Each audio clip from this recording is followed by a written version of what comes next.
قرآن پاک میں جہاں نماز کا، صلاۃ کا حکم ہے اور بے شمار احکام ہمیں ملتے ہیں، اس میں ایک بڑا اہم حکم صبر کا ملتا ہے، اور صبر کی جو تعداد ہے حکم کی وہ 103 بار ہے سر، تقریباً 103 بار جو صبر کا حکم ہے۔ ہمارے انڈو پاک میں، اقبال کے خطوط کو میں نے پڑھا، وہ بھی یہی لکھتے ہیں کہ ہمارے انڈو پاک کے لوگ شاید برداشت کو صبر سمجھتے ہیں۔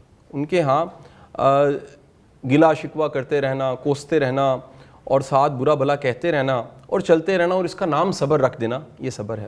میں چاہوں گا کہ فقیری میں صبر کی تعریف کیا ہے، اور یہ 103 بار جو حکم ہے، اور بار بار حکم ہے کہ تم صلاح سے، نماز سے اور ساتھ صبر سے مدد لو رب کی۔ تو صلاح تو ہمیں کچھ سمجھ آتا ہے جو 5 دفعہ ہم ادا کر دیتے ہیں، لیکن صبر اور فقیری کا کیا تعلق ہے؟ بسم اللہ الرحمن الرحیم۔ فقیری میں برداشت اور صبر یہ کلیئرلی ڈیفائنڈ ہے۔ جب ہم مشکلات کو،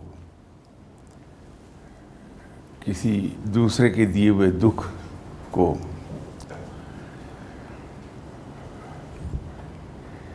یا مصیبتوں کو ہائے ہائے کرتے ہوئے اس میں سے گزرتے ہیں تو وہ برداشت ہے۔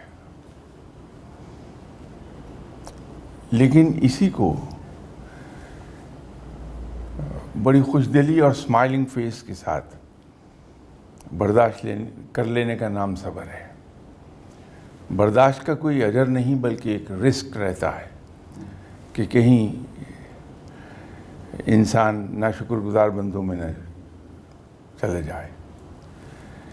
صبر کا اجر بے پناہ ہے کہ رب کا ساتھ مل جاتا ہے۔ فقیر اس معاملے میں بڑے کلیئر ہیں، اسی لیے آپ کبھی کسی فقیر کو کسی قسم کا کوئی گلہ شکوہ بیان کرتے ہوئے نہیں دیکھیں گے۔ فقیر ہمیشہ سچ بولتا ہے، لیکن 3 ایسے موقع آتے ہیں جہاں وہ جھوٹ بولتا ہے۔ ایک تو جب وہ بھوکا ہوتا ہے تو اپنے آپ کو پیٹ بھرا ظاہر کرتا ہے۔ جب مشکل میں ہوتا ہے تو اپنے آپ کو راحت میں دکھاتا ہے کہ میں بڑا خوش ہوں۔ اپنے غم کو چھپاتا ہے، بولتا نہیں منہ سے۔ در حقیقت وہ صبر کا مظاہرہ کر رہا ہوتا ہے۔ آپ ہی کے کسی پروگرام میں میں نے ایاز کا قصہ بیان کیا تھا۔ وہ بھی خوب آدمی تھا۔ پوری دنیا میں غلاموں میں کوئی شخص اتنا نامور نہیں گزرا جتنا اللہ تعالیٰ نے اس کو نام عطا کر دیا۔ صرف ایاز کہہ دینے سے ہر آدمی کا ذہن فوری طور پہ محمود کے غلام کی طرف جاتا ہے۔ تو میں نے عرض کیا تھا آپ سے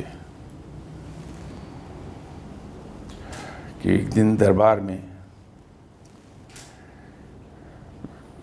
سبھی حاضر تھے، ایاز بھی دربار میں بیٹھتا تھا۔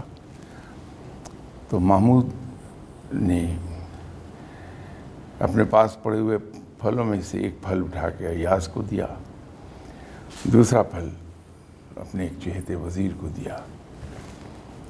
تو وزیر نے تو ایک بائٹ لی اور ایک طرف رکھ دیا۔ ایاز مزے سے کھا رہا تھا، تو بادشاہ نے نوٹس کیا تو وزیر سے اس نے پوچھا کہ کیا ہوا، پھل نہیں کھا رہے ہو؟ تو اس نے کہا حضور یہ کڑوا ہے۔ تو محمود نے کہا کہ لیکن ایاز تو مزے سے کھا رہا ہے۔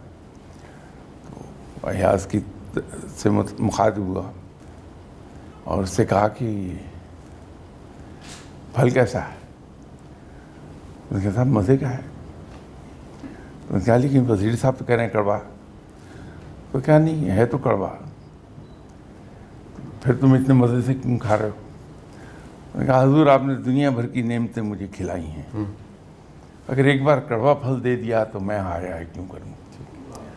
تو انسان کا تعلق رب کے ساتھ غلام اور آقا ہی کا ہے. ٹھیک. ہم اس کے غلام ہیں, وہ ہمارا آقا ہے. تو وہ طرح طرح کی نعمتیں ہمیں عطا فرماتا رہتا ہے. تو اگر کہیں درمیان میں کوئی ایک آدھ بار کوئی مشکل دیکھنے کو مل گئی, کسی مصیبت سے گزرے, تو میرے نزدیک تو یہ ناشکر گزاری ہوگی کہ اگر زبان پہ اف بھی آ جائے, بلکہ خلق خدا کو یہی گمان رہنا چاہیے کہ میں بڑا مزے میں ہوں.